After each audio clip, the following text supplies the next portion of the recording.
Que fim levou aquele passarinho que ficava equilibrado assim pelo bico com as asas abertas, em cima de um palitinho assim na estante?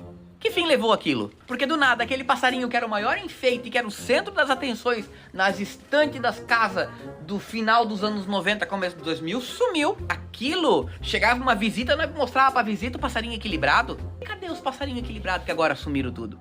Que aquilo chegava uma visita, a gente mostrava assim o suportezinho, tirava o passarinho, colocava o passarinho, rodava o passarinho, ficava rodando ali, equilibrado pelo bico. Aquilo era uma das coisas mais modernas que tinha na casa da pessoa. A gente às vezes até se arriscava, tirava o passarinho do suporte e botava o bico aqui assim ó, na ponta do dedo e ficava aqui assim ó, mostrando pra visita, ó, fica equilibrado aqui em cima da ponta do dedo.